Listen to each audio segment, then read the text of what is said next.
Hello, everybody. Welcome back to another review. I have been gone for quite a while in terms of video because I just started a new job. I've been very busy, and I've been kind of off of all social media for like the past week, just waiting for this show to be uploaded.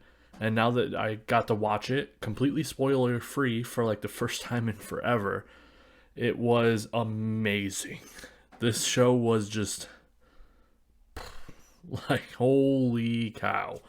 I I was like having heart attacks, butterflies, everything just like the entire time. It was so much fun watching a show without knowing who was going to win for the first time in like a really long time. Of course, the show I'm talking about is the Budokan show that just happened on March 3rd. It was a very interesting because there wasn't a single bad match. A lot of the times with these big shows, there's, a couple great matches and then a couple good matches and then just okay matches and maybe a bad one.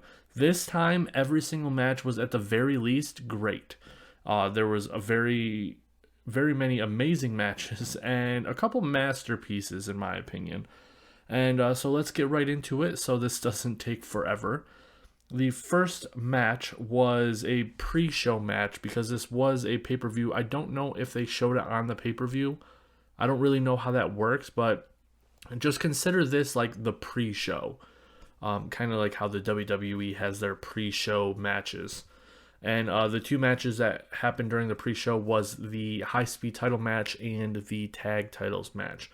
The first one was, of course, the Highspeed Title match between Azumi and Natsupoi.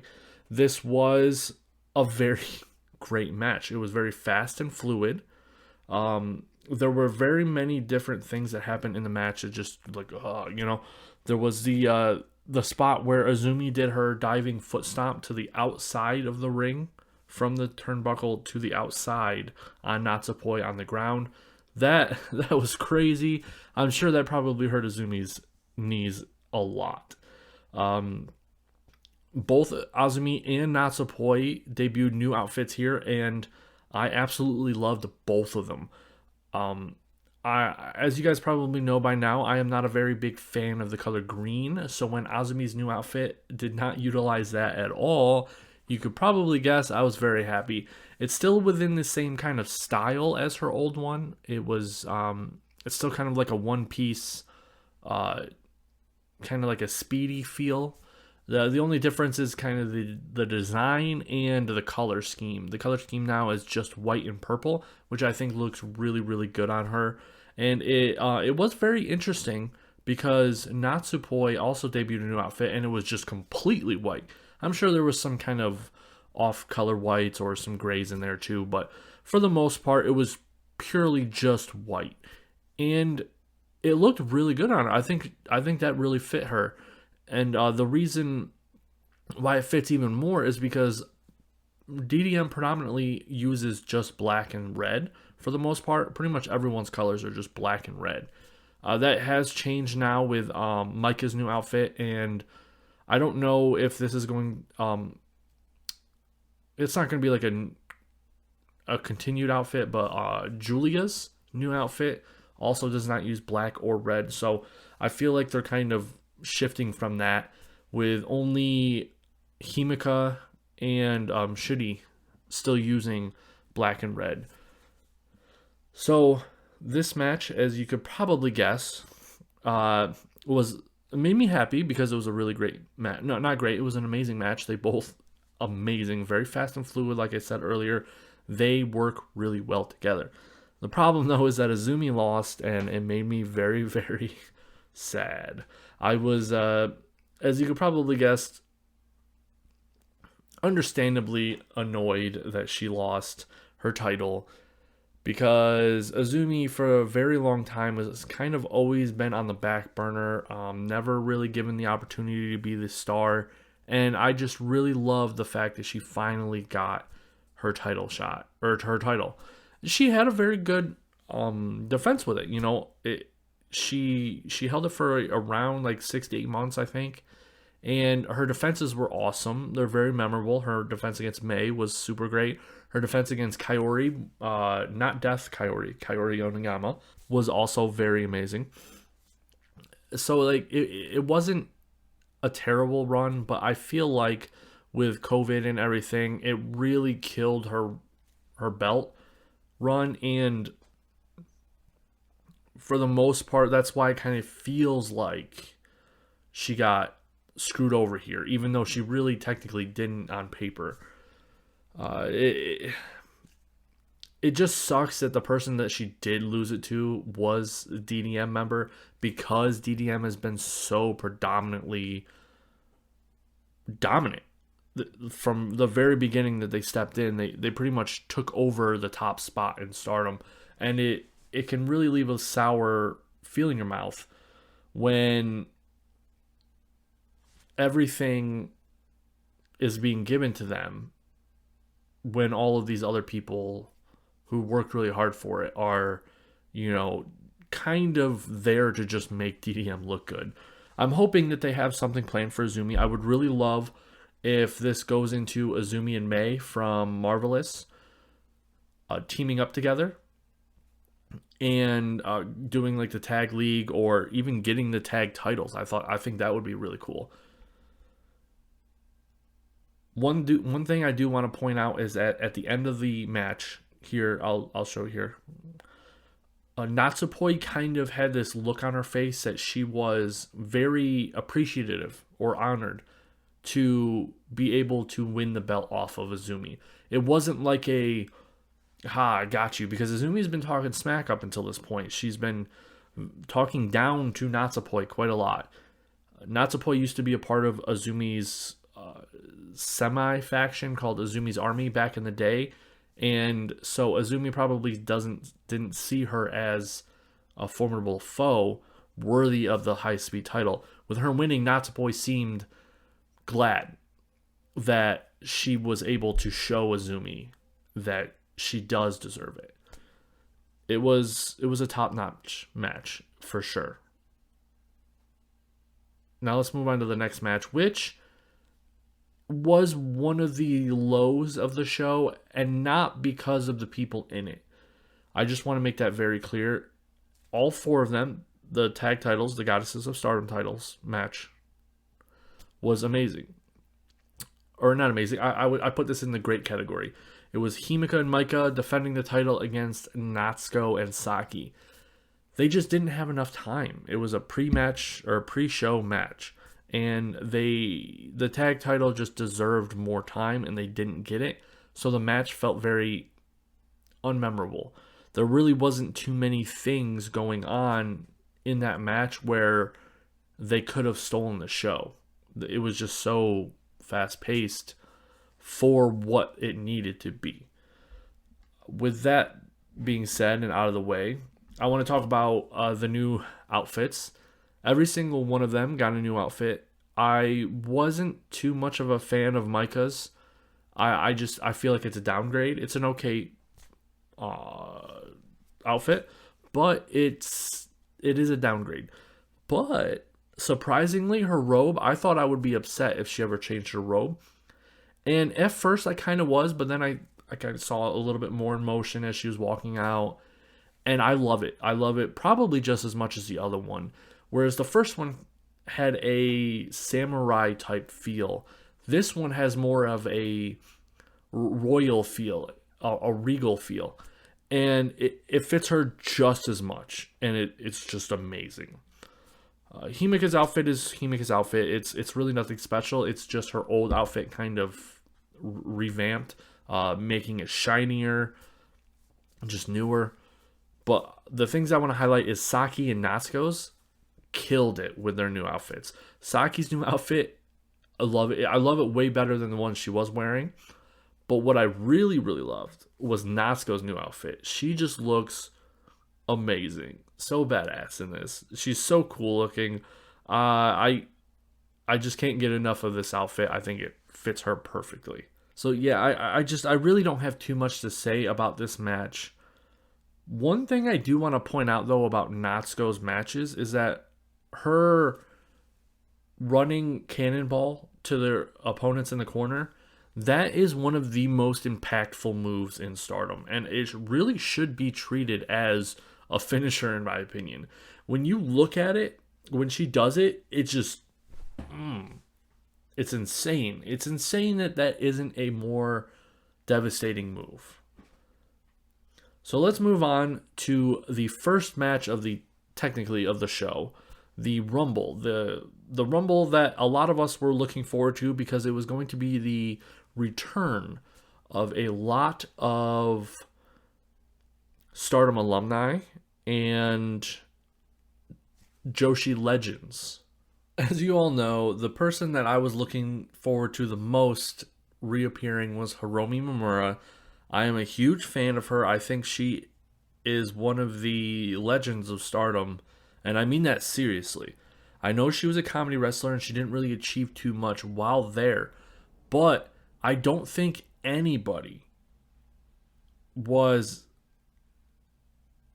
did what she did, and I don't think anybody can. She just was something really special in my opinion. And I was a little disappointed that her spot in the Rumble was so small. It was very short. It was very small. She didn't really get to achieve anything. I was really hoping that she got to pull off her Shout-Out kick, but her failing to do her Shout-Out kick is just as much of a Hiromi move as getting it off. So I think that's very good. Another thing I would like to point out is Momo. I can't remember her last name. It's like Takahashi or Tanahashi or something like that. Or it could just not even be close to that. I don't know. But Momo. Momo is amazing. She's like 40 years old. She's been retired for almost 15 years. And I just cannot believe how good she still is. She was doing things that Joshi wrestlers nowadays would kill to be able to do, and she does it so effortlessly. She's doing moonsaults, I don't understand how she's that skilled. She is amazing. She would be one of the better wrestlers nowadays. That's how good she is still. Another returning face was Koguma. For those of you who don't know, Koguma currently holds the record for the youngest ever high-speed champion. She was only in Stardom for about a year, but she had immense potential. She could have been amazing, but she just decided to quit to go do something else. She didn't go to another promotion. She just stopped wrestling. She came back for this match, and she is very different. She has put on a lot of weight. I would not have guessed it was her if they didn't say it was her. Now, her putting on weight that's not a bad thing. It's just weird because it sounds like Mayu wants her to come back and be a part of Stars. And if she does do that and Koguma does come back, I'd be curious to see how that affects her because she obviously can't do her kind of like really high intensity, high speed style that she used to do. I just don't think she has it in her anymore. So it would be very interesting to see how she changes and adapts to her new body type. Maybe coming back as a power wrestler because she is pretty decently height size as well.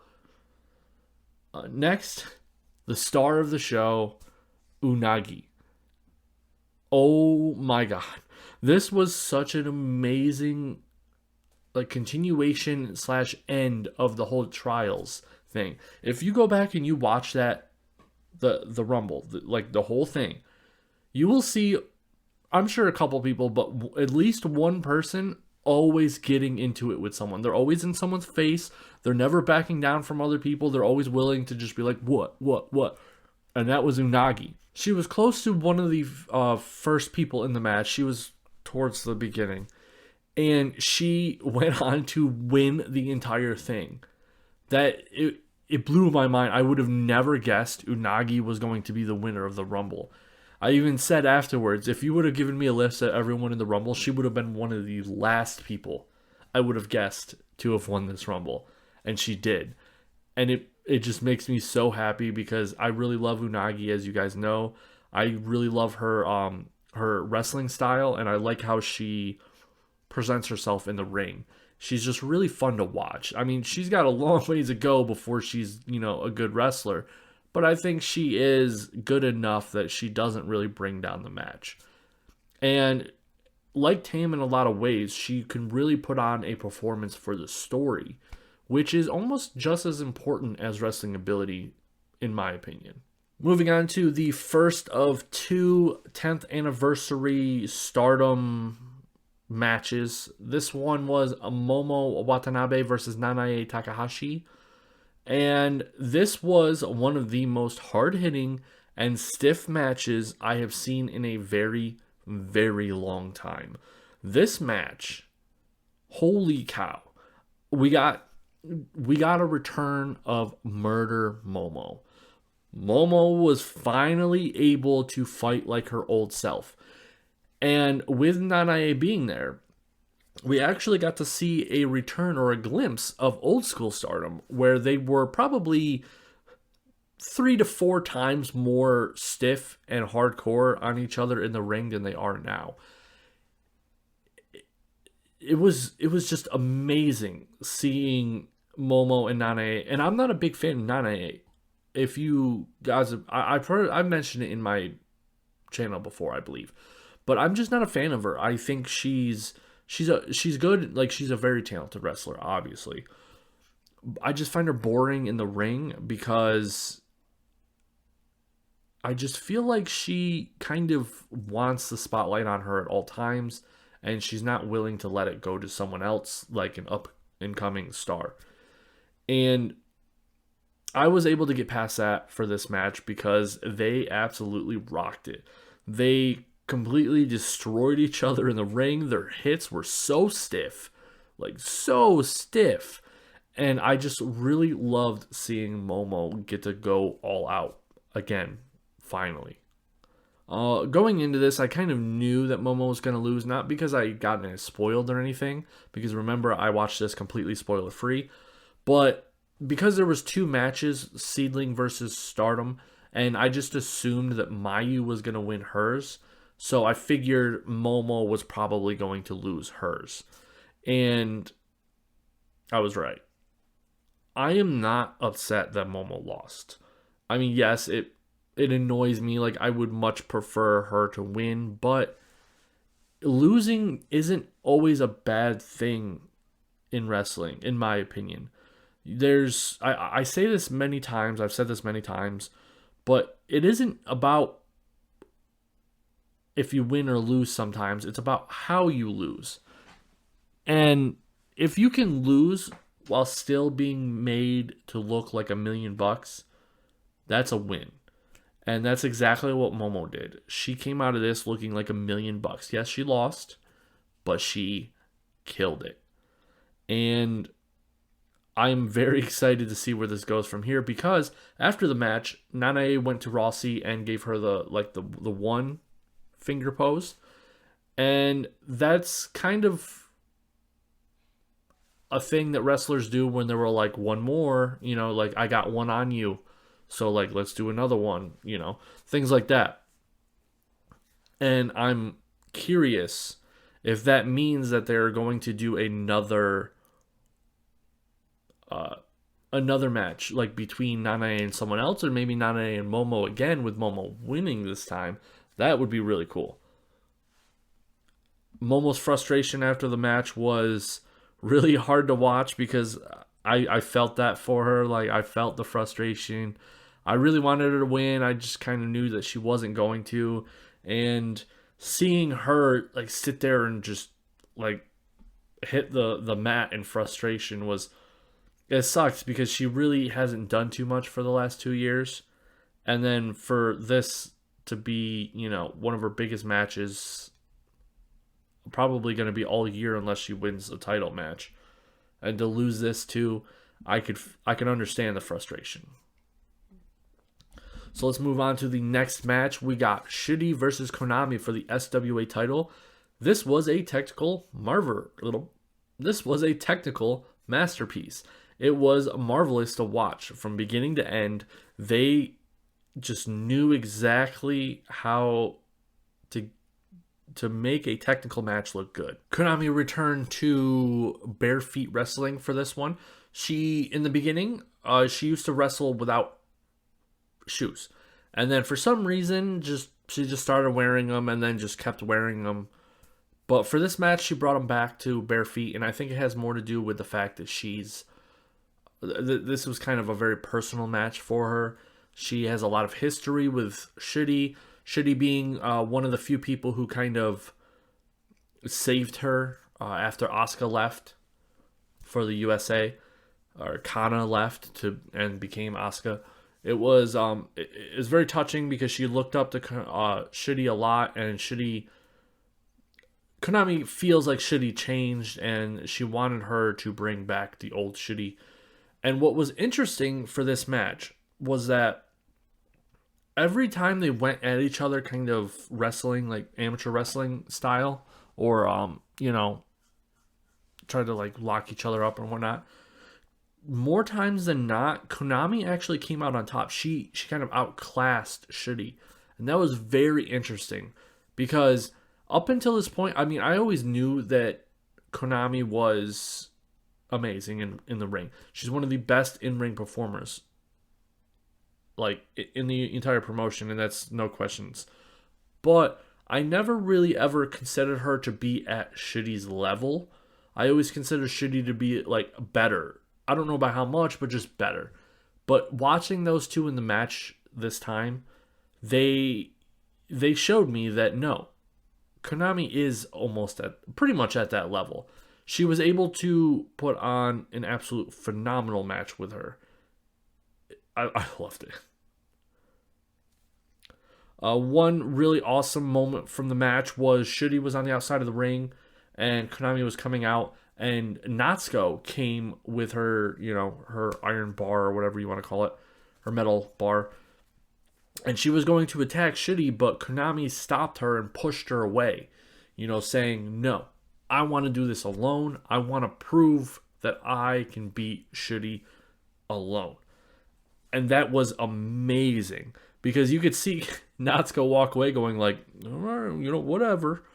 It was just amazing because lately we've seen people go to Odotai and they just kind of get weaker because they're always relying on people helping them, and they still lose.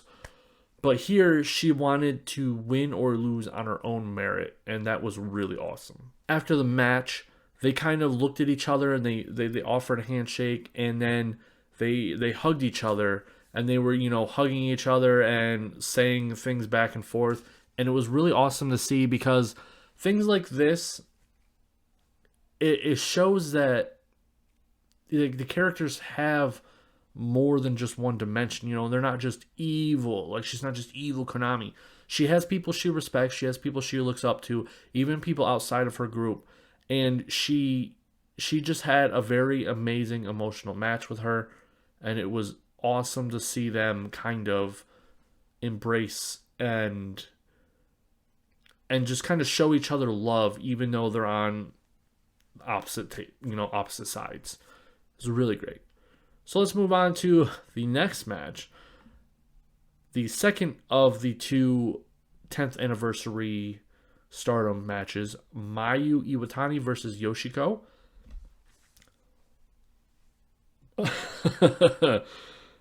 Best match of the night. Not my favorite match of the night, but the best, technically the best match. It was, if you just look at it at like face value, it was the best match. I found another match more entertaining, but we'll get to that when we get to that. It was incredibly brutal. Incredibly brutal.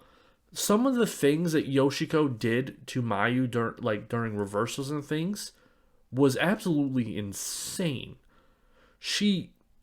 I believe during a moonsault reversal, Yoshiko blocked it, but instead of using her knees, she used her feet. Holy cow, I don't even understand how Mayu is still walking after that one. This was such an amazing match. It was a masterpiece. I think this will be easily for a lot of people the match of the year. Um, and I would not blame anybody for choosing this to be their match of the year. So let's move on to the thing that obviously I'm sure a lot of people want me to comment on, and that is Yoshiko. First of all, I was shocked to see how much weight she lost. Last time I watched Yoshiko, like actually watched Yoshiko, was she was at least twice the size that she is now. And I was shocked. I was like, oh my God. I didn't even think it was Yoshiko. I was like, if someone would have told me, like, shown me her, I would have been like, hey, I bet that's Yoshiko's, like, sister or something. But no, it's Yoshiko. She lost a lot of weight. There's speculation on whether that's a good or a bad thing right now. I'm hoping it's a good thing, and if it is a good thing, good on her. That's great. Much support. Yoshiko is an amazing wrestler. And it sucks that you can't just leave it at that. Because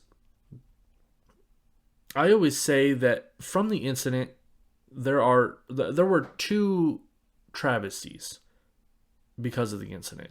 One way worse than the other, obviously. I'm not trying to say that what happened to Act is in any way, shape, or form equivalent to this, but there are two travesties. Of course, it's the Act side, like one of the worst things ever. But then there's also Yoshiko, because even back then, she was something special. She was a very, very good performer. And she's just gotten even better now. And it sucks that you can't just enjoy that. Like, there's always like, it's kind of in your mind when you're watching. I feel like one day I will be able to get to a point where it doesn't bother me anymore. But I don't think I'm there now. And I don't blame people who are there. I mean, I don't think I would be, if I was running a promotion, I don't think I would be able to trust her. Because anybody who has crossed that point, nothing you do or say for the rest of your career is going to make me think that you can't do that again. Because guess what? You were not doing that stuff all the way up until you did do it. So why, like, what is different now? Nothing. Once certain lines, once you cross it forever brands you as someone who could cross that line again. And it sucks. But that's just me. Like, if I was running a promotion, I don't think I would trust that. But I'm not running Stardom. They are. And if they want to use her, I'm not against it. I hope that makes sense. I know it could probably sound hypocritical. But what other people decide, I don't have to agree with it to accept it, if that makes sense.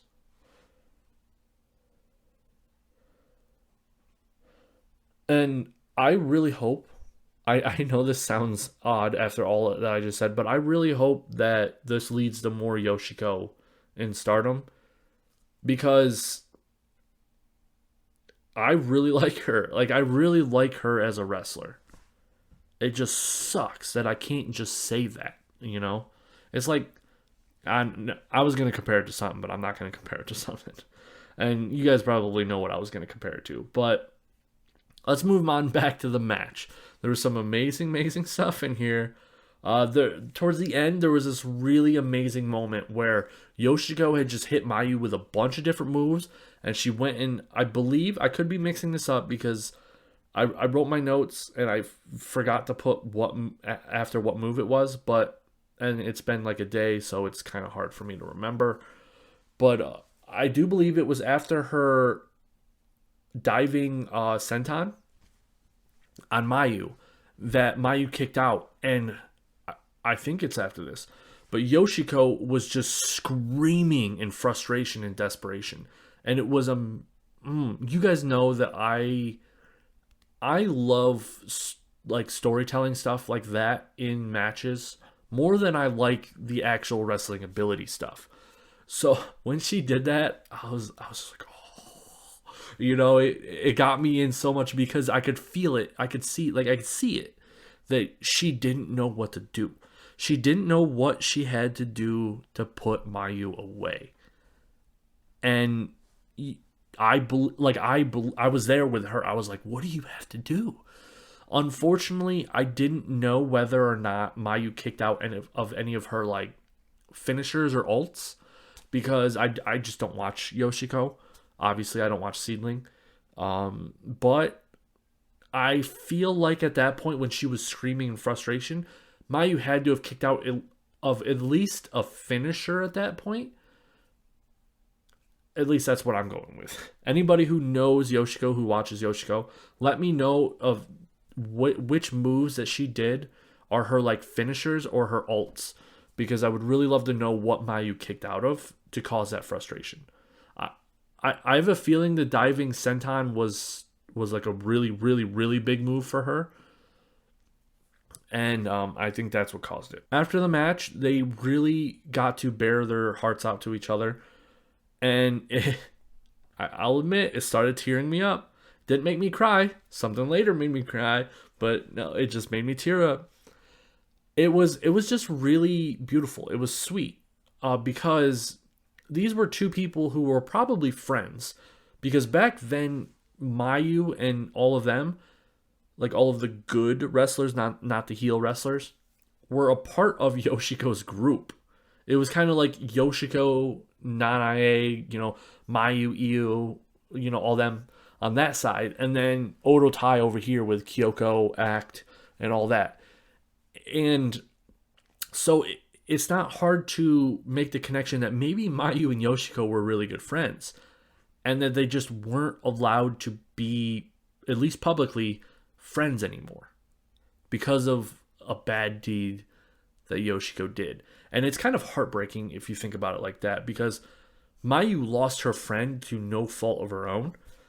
And it was just really nice to see them be able to openly show the emotions that they maybe have been holding in for the last 6 years towards each other.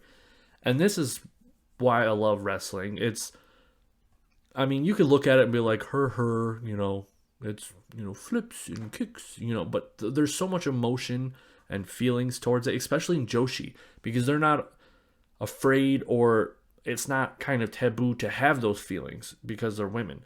So they're kind of already at a head start, I feel like men's wrestling are definitely getting there, with like Kenny Omega and Ibushi. Their kind of whole thing, I'm getting a lot of like that. That's what I'm talking about. Something that personally connected, where it's just like a connection and friendship and love. It just makes it so much better. Like when they were kind of holding each other, and then Mayu kind of like slammed her on the ground and like jumped on her and was hugging her, and they were like laughing, and Mayu was crying, and they were kind of like, and then Yoshiko rolled her over. That's what I'm talking about. They just had an amazing, hard-hitting match where they were essentially trying to kill each other. And it was nothing but love afterwards. And they made it seem like there could be more between them. I am a little bit afraid because Yoshiko said that she had an important announcement to make soon. That had to do with her future as a wrestler.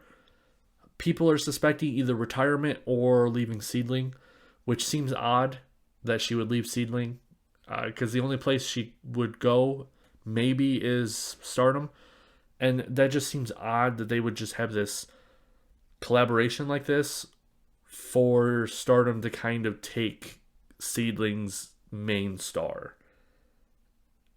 But I personally would not be against Yoshiko joining. I think it would be interesting because, for one, I would want to know what group she joins. I mean, come on. Think about it. What group would she join? It's definitely not going to be Odo Tai. Maybe she starts her own group. I don't know. Maybe I don't know. Maybe she's just going to be starting to wrestle at Stardom 2 while still being a seedling. But a lot of people seem to think it's probably just retirement. Because I was saying about the weight loss, some people are worried that it could be signs of like a bad health type thing. Who knows? Moving on to the semi-main event, the Wonder of Stardom title belt. Not the Wonder. The World of Stardom title belt, the red belt, between Utami Hayashishita and Saya Kamitani. And before I start, disclaimer, I am probably going to get some hate for some of the comments I'm about to make. Don't get me wrong, the match was great. Just great, though. Compared to all of the other ones that were amazing or masterpieces. Like Mayu versus Yoshiko, masterpiece. Shuri versus Konami, masterpiece. Momo versus Nanae, masterpiece. The Rumble was great. Tag belt was... I'd say it's in between good and great. Probably more towards great, but it's in between. And then the high-speed belt was great.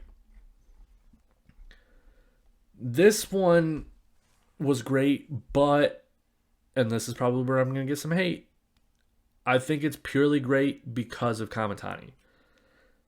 Utami really didn't do anything different in this match. This was just a regular Utami match. If you go and you watch it, she didn't do anything that made the match special. Everything that made the match special was Kamitani. And not just because she's flipping and doing crazy moves, which she did and I will talk about. She created moments.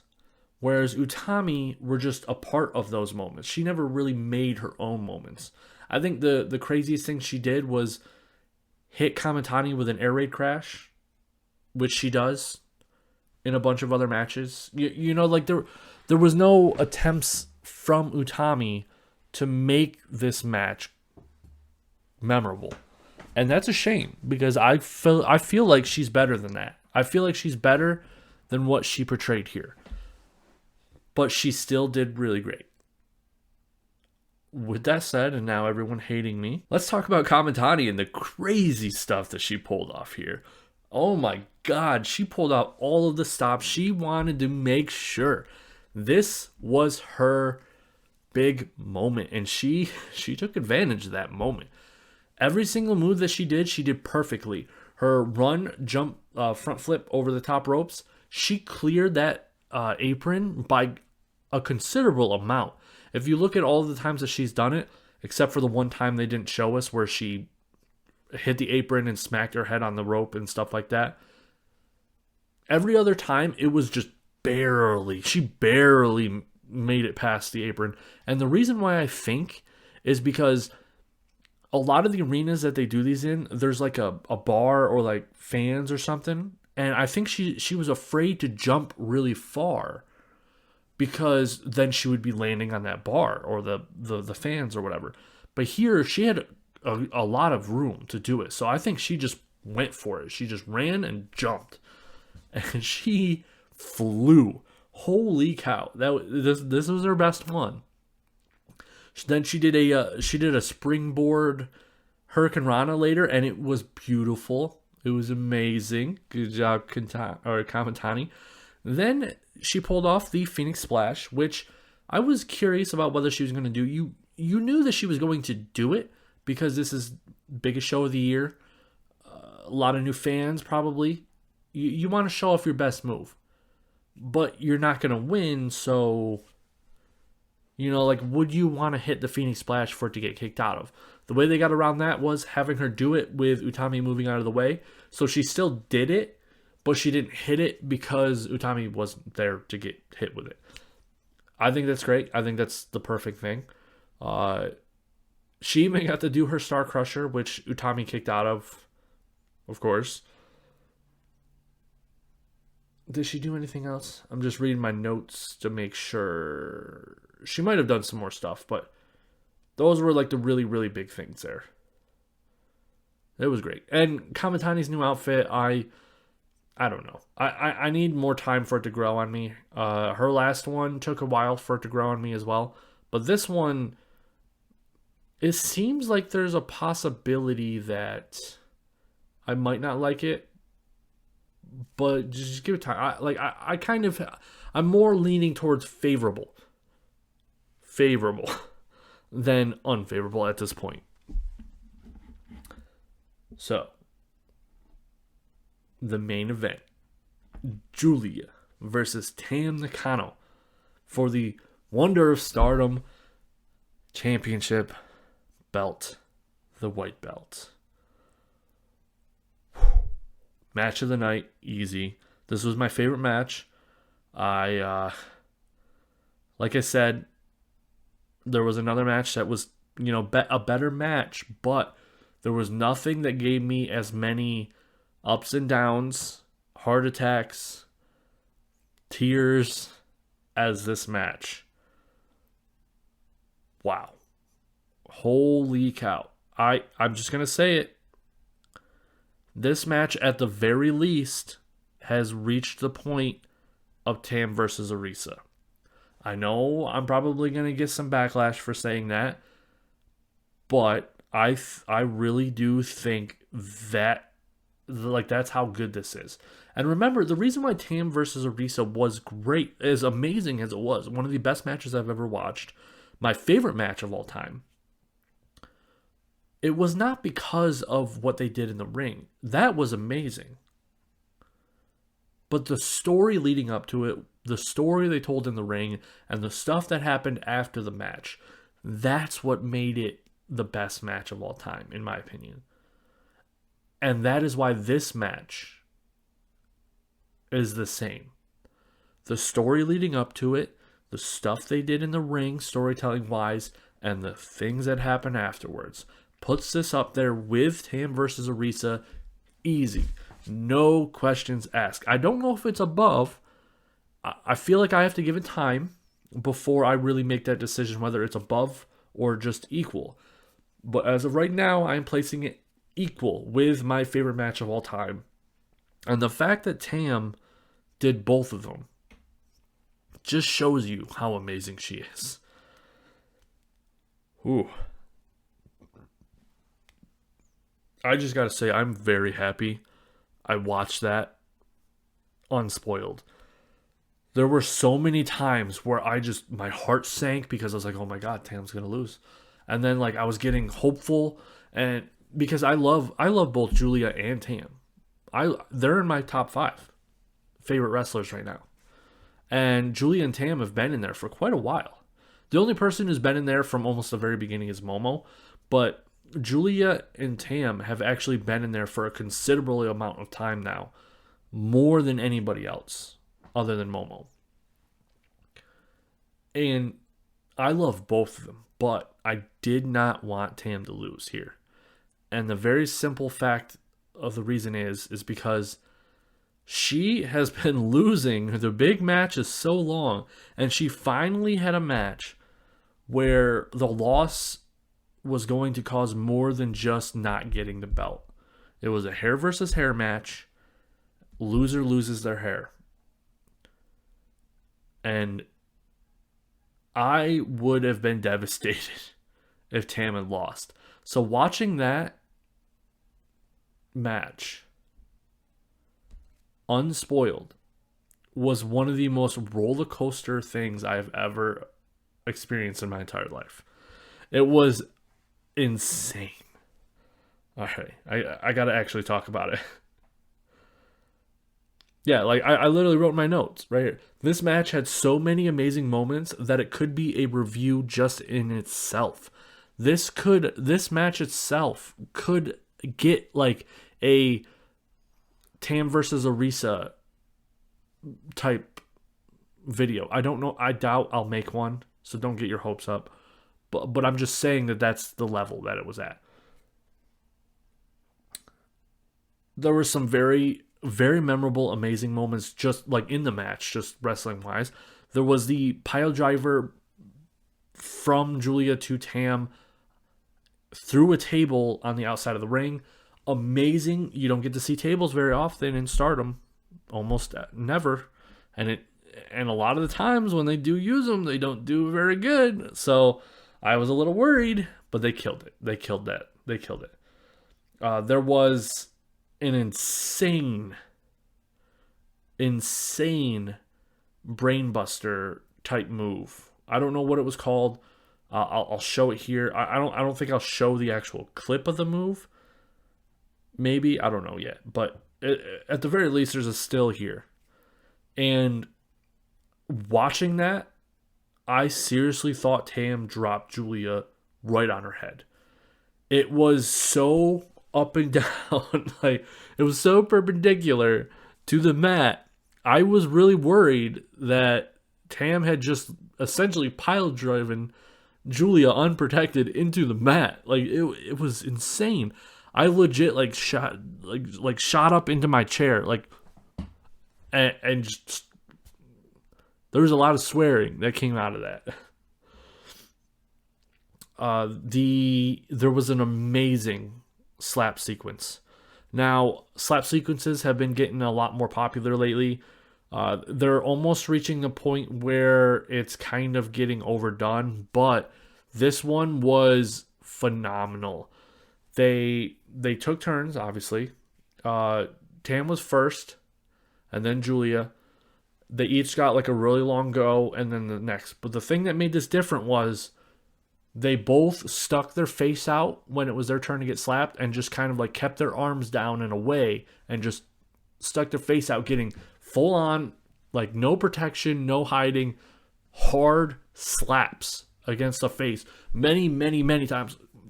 Tam's face was messed up after this. Like you could tell there was a bunch of swelling. It was red. It was insane. They both, like Julia even put her hands behind her back and just stuck her head out. Tam just took it like a champ with her arms to the side. Wow. I didn't think that slap sequences could get any better, but they did. They somehow made it much, much better. Yeah, after the match, that was some emotional stuff. Holy cow. Julia lost to a move that Tam almost never does. I believe, according to my records, I think she only won one match with it in 2020. It's called the Twilight Dream. It's a really cool and devastating looking suplex. But she beat Julia with it. And the sequence of events that happened after this was just amazing. It was just really, really amazing. The facial expressions, the words they chose to use towards each other, the reactions to things. It was amazing. Julia even got upset when Tam just said, "I won. I don't want you to shave your head." And Julia got upset because she felt insulted. Rightfully so, if you ask me. She felt insulted that Tam wasn't taking this as seriously as Julia was. Julia even said, "Hey, I put everything on the line. I put up my title, I put up my hair, I put up my life for this. Were you not doing the same?" And Tam gave back, a phenomenally heartfelt, response that the stuff that she does in her sleep, it's amazing. And so Julia, trying to act cool, got in the ring. Oh God. I'm trying to hold back the emotions because I know it's probably dumb and some people don't understand, but this was a super emotional match. And just talking about it again, it's like hitting me again. So Julia sits in the chair in the middle of the ring and is just like, cut it. She's trying to act cool. She's trying to act tough. And in ways, it kind of seems like she's trying to act brave for Tam. Because she sees Tam doesn't want this to happen. And she's almost, in a way, trying to be like, it's okay. You didn't do anything wrong. I made the stipulation and I agreed to it. I'm going to do this. And to even show that there's no ill will, Julia handed the Clippers to Tam. And the sequence of events that happened right after this is nothing short of a masterpiece.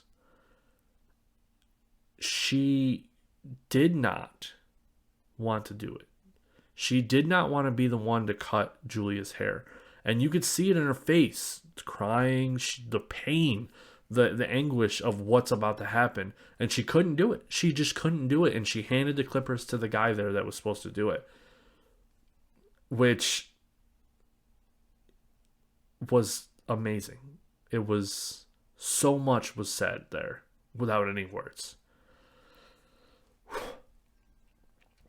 And then during the cutting, Julia again, almost like she's just trying to be strong for Tam, starts like cracking jokes and trying to make it lighter than it was, which did help because Tam started getting in a better mood a little bit, kind of laughing and making jokes back, but you could still see that there was pain there. Man.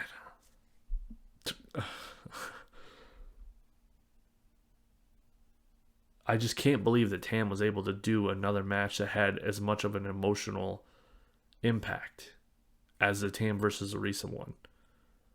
And after this moment, I will forever defend Julia. As you guys know, I was one of the first people to be Julia's defenders. I was, a lot of people were crapping on her because of the whole ice ribbon thing and how she left that. And I was one of the first people to be like, hey, just give her a chance. Come on. She's going to be good. And then she comes in and I really loved her. And I still defended her. But I could understand people who didn't like her. If at this point you still hold the opinion that she hasn't paid her dues in Stardom, then I legit think you just want to hate Julia. I'm sorry. I know that there's, differing opinions and people. I'm not saying you got to like her.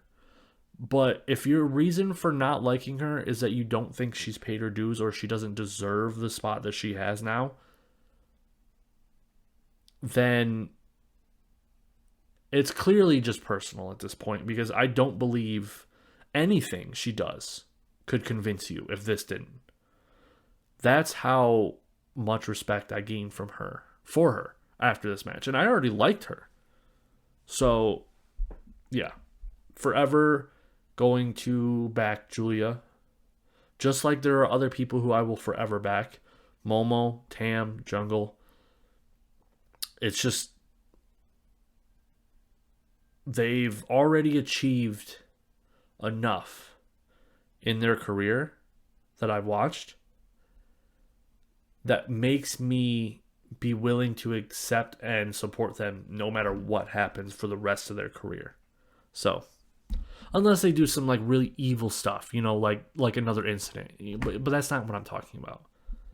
So yeah, Tam, after the match, she kind of refused the help of Unagi and Mina, wanting to walk to the back on her own 2 feet.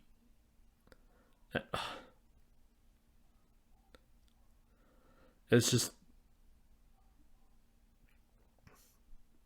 I love wrestling so much.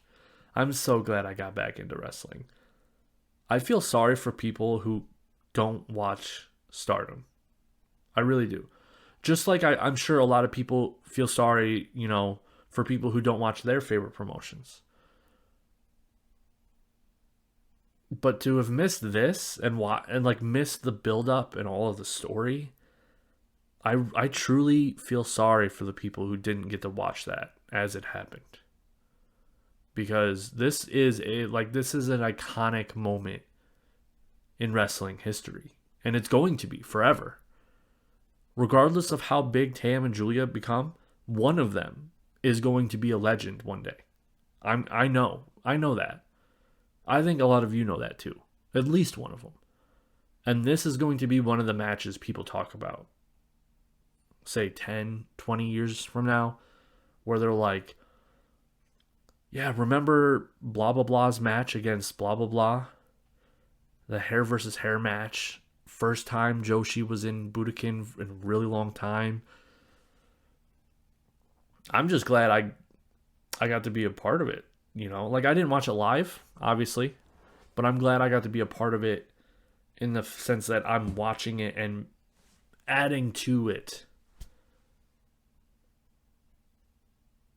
All right, so enough sappiness.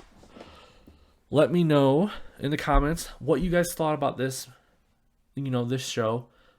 Which matches were your favorite? Which matches were your least favorite? I'm sure there's some people who think at least one of these matches weren't good, which is insane, but, different strokes for different folks. Let me know whether you think, if you were a Julia hater or you didn't like Julia, let me know if the events of this show have changed your opinion in any way. Because I would be very interested in hearing from people who didn't like Julia before to see whether they had any kind of opinion shift towards her after this. All right. Thank you for watching. Bye.